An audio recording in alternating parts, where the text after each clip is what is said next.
ನಾನ್ pre workout ಮೇಲೆ ಏನ್ ತಗೋತೀನಿ. Day 220 fitness blog. ಇವತ್ ನಂಗನ್ಸೋ ಮಟ್ಟಿಗೆ ಕ್ಯಾಮ್ರಾ ಕ್ವಾಲಿಟಿ ಸ್ವಲ್ಪ ಲೋ ಇದೆ, ಯಾರು ಬೈಬೇಡಿ, ಅಡ್ಜಸ್ಟ್ ಮಾಡ್ಕೊಳ್ಳಿ. ಕ್ಯಾಮ್ರಾ ಕ್ವಾಲಿಟಿ ಯಾಕೆ ಕಡಿಮೆ ಇದೆ ಅಂತಾನು ಹೇಳ್ತೀನಿ, ಕೇಳಿಸ್ಕೊಳ್ಳಿ. ಅಷ್ಟು ದೊಡ್ಡ ಮೇಜರ್ ಪ್ರಾಬ್ಲಮ್ ಏನು ಇಲ್ಲ. ಇವತ್ ಕರೆಂಟ್ ಇರ್ಲಿಲ್ಲ, ಸಿಂಗಲ್ ಫೀಸ್ ಆಗಿತ್ತು. ಸೊ ಅದ್ರ ಸಲುವಾಗಿ ಒಂದ್ ಕಡೆ ಲೈಟ್ ಇತ್ತು, ಒಂದ್ ಕಡೆ ಲೈಟ್ ಇರ್ಲಿಲ್ಲ. ಅದ್ರ ಸಲುವಾಗಿ ಕ್ಯಾಮ್ರಾ ಕ್ವಾಲಿಟಿ ಸ್ವಲ್ಪ ಡಲ್ ಇದೆ. ನಮ್ ಜನಕ್ಕೆ ಇದ್ದಿದ್ದಂಗೆ ಏನಾದ್ರು ಹೇಳ್ಬಿಟ್ರೆ ಎಲ್ಲ ಕಡೆಯಿಂದ ಉರ್ಕೊಂಡ್ ಬಿಡ್ತಾರ ಗುರು. ಏನು ಮಾಡಕ್ ಬರಲ್ಲ, ಆದ್ರೂ ನಾವು ನಿಜ ಹೇಳೋದ್ನ ಬಿಡಲ್ಲ.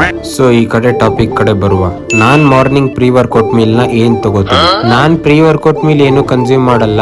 ನೀವು ನೋಡಿರೋ ಪ್ರಕಾರ ನಾನ್ ಡೈಲಿ ವಿಡಿಯೋದಲ್ಲಿ ಹೇಳ್ತೀನಿ ಮಾರ್ನಿಂಗ್ ಕಾಫಿ ಕುಡಿದು ಜಿಮ್ಮಿಗೆ ಬಂದೆ ಅಂತ ಹೇಳಿ. ನಾನ್ ರಾತ್ರಿ ಕರೆಕ್ಟ್ ಆಗಿ ಒಂದ್ 40 ಗ್ರಾಮ್ ಪ್ರೋಟೀನ್ ಇಂಟೇಕ್ ಆಗೋ ತರ ಊಟ ಮಾಡಿರ್ತೀನಿ. ಅದಕ್ಕೆ ನಾನೇನು ಮಾರ್ನಿಂಗ್ ಪ್ರೀ ವರ್ಕೌಟ್ ಮೀಲ್ ನ ಕನ್ಸ್ಯೂಮ್ ಮಾಡಲ್ಲ. ಅಷ್ಟೇ ಕಾಫಿ ಕುಡಿದು ಜಿಮ್ಮಿಗೆ ಹೋಗಿ ವರ್ಕೌಟ್ ಮಾಡ್ತೀನಿ. ನೀವು ಬ್ಲಾಕ್ ಕಾಫಿನ ರೂಢಿ ಮಾಡ್ಕೊಂಡು ಪ್ರೀ ವರ್ಕೌಟ್ ಆಗಿ ಯೂಸ್ ಮಾಡ್ಕೊಳ್ಳಿ.